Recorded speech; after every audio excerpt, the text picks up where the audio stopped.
ચિત્તોડની રાજગાદી ઉપર તે વખતે રાણા લાખા બિરાજમાન હતા.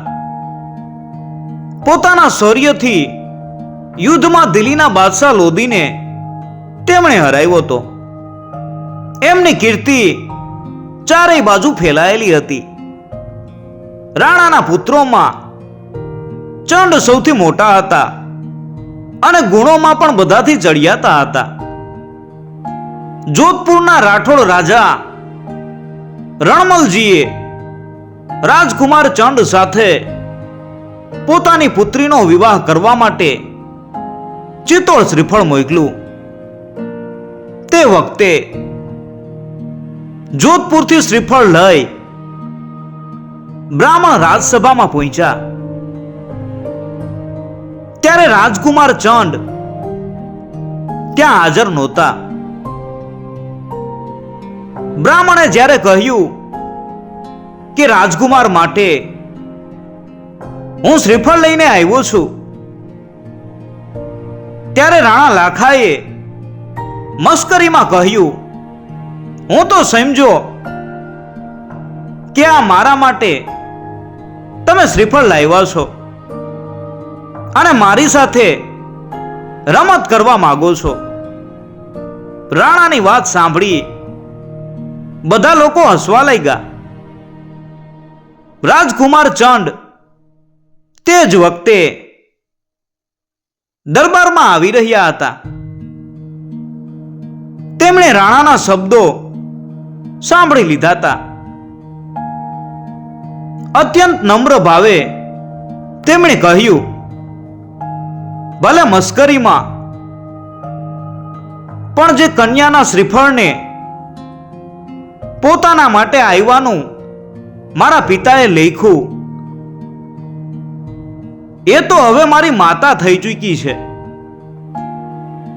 હું તેની સાથે લગ્ન કરી શકતો નથી. આ વાતે વિચિત્ર પલટો લીધો. શ્રીફળને પાછું વાળવું એ તો જોધપુર નરેશ તથા તેમની નિર્દોષ કન્યાનું અપમાન કરવા જેવું થાય. અને રાજકુમાર ચંડ કોઈ પણ રીતે આ લગ્ન કરવા તૈયાર નહોતા. રાણાએ ઘણા સમજાવ્યા, પણ ચંડ એકના બે થયા નહીં. જે પુત્રએ કોઈ દિવસ પિતાની આજ્ઞા અવગણી નહોતી, તેને આવી રીતે હઠ કરતો જોઈ રાણાને ક્રોધ ચડ્યો. તેમણે કહ્યું, આ શ્રીફળ પાછું વળાય નહીં. રણમલના માન ખાતર એને હું મારા પોતા માટે સ્વીકારું છું. પણ યાદ રાખજો કે આ લગ્નના ફળ રૂપે કોઈ પુત્ર થશે તો ચિત્તોડની ગાદી ઉપર તે જ બેસશે. કુમાર ચંડને પિતાની આ વાતથી જરા પણ દુઃખ થયું નહીં. તેમણે ભીષ્મ પિતામહ જેવી પ્રતિજ્ઞા કરતા કહ્યું, પિતાજી, હું આપના ચરણોનો સ્પર્શ કરી પ્રતિજ્ઞા કરું છું કે મારી નવી માતાને જે પુત્ર થશે તે જ ગાદીએ બેસશે અને હું આખી જિંદગી તેના કલ્યાણમાં લાગેલો રહીશ. રાજકુમારની પ્રતિજ્ઞા સાંભળી બધા લોકો તેની પ્રશંસા કરવા લાગ્યા. 12 વર્ષની રાજકુમારીનું પાણી ગ્રહણ 50 વર્ષના રાણા લાખાએ કર્યું. આ નવીન રાણીથી તેમને એક પુત્ર થયો, જેનું નામ મુકુલ રાખવામાં આવ્યું. જ્યારે મુકુલ 5 વર્ષના હતા ત્યારે જ ગયા તીર્થ ઉપર મુસલમાનોએ હુમલો કર્યો. તીર્થના રક્ષણ માટે રાણાએ લશ્કર તૈયાર કર્યું. આટલી લાંબી પગપાળા મુસાફરી અને યુદ્ધમાંથી જીવતા પાછા ફરવાની આશા રાખવી જ વ્યર્થ હતી. રાજકુમાર ચંડને રાણાએ કહ્યું, બેટા, હું તો ધર્મ રક્ષા માટે જઈ રહ્યો છું. તારા નાના ભાઈ મુકુલની આજીવિકાની શું સગવડ થશે?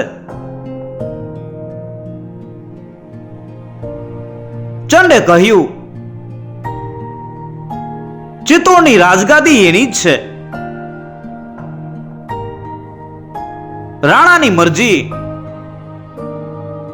5 વર્ષના બાળકને ગાદી ઉપર બેસાડવાની નહોતી.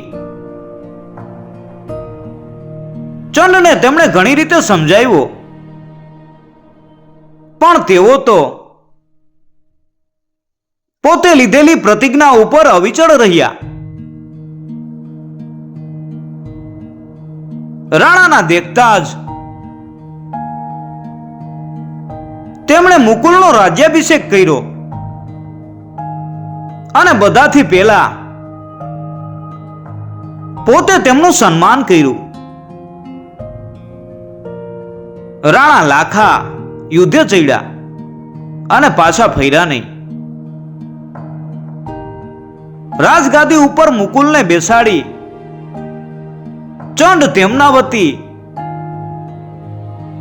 રાજ્યનો બંદોબસ્ત રાખવા લાગ્યા. તેમના સારા શાસનથી પ્રજા આનંદિત અને સમૃદ્ધ બની. આ બધું થવા છતાં રાજમાતાના મનમાં વેમ બેઠો કે ચંડ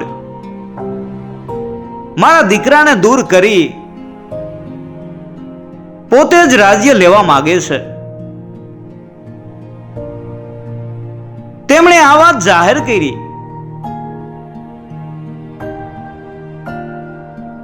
રાજકુમાર ચંડને આ વાત સાંભળી ઘણું દુઃખ થયું. રાજમાતા પાસે જઈ તેમણે કહ્યું, માં, આપના સંતોષ ખાતર હું ચિત્તોડનો ત્યાગ કરું છું, પરંતુ જ્યારે પણ આપને મારી સેવાની જરૂર જણાય ત્યારે આપની આજ્ઞા મળતા જ આવીને સેવામાં હાજર થઈશ.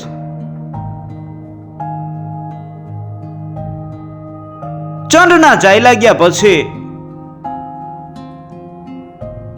રાજમાતાએ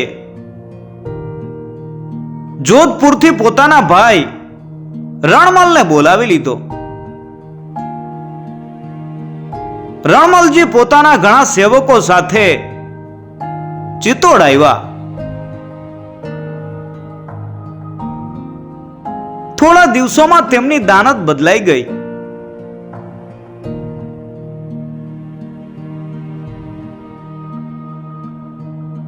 તેઓ પોતાના દોહિત્ર મુકુલને મારી નાખી ચિત્તોડનું રાજ્ય હડપ કરી જવાનું કાવતરું રચવા લાગ્યા.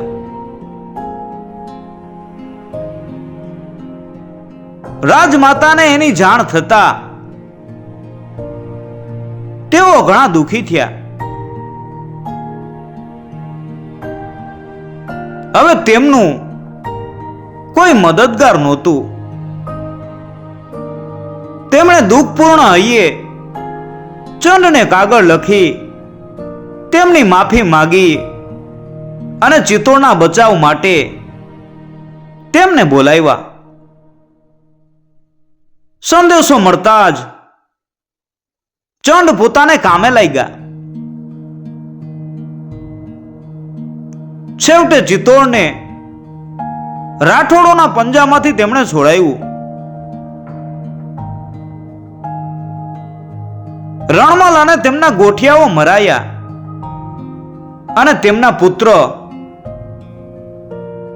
બોગાજી નાસી છૂટ્યા. કુમાર ચંદ આખી જિંદગી રાણા મુકુલની સેવામાં લાગેલા રહ્યા.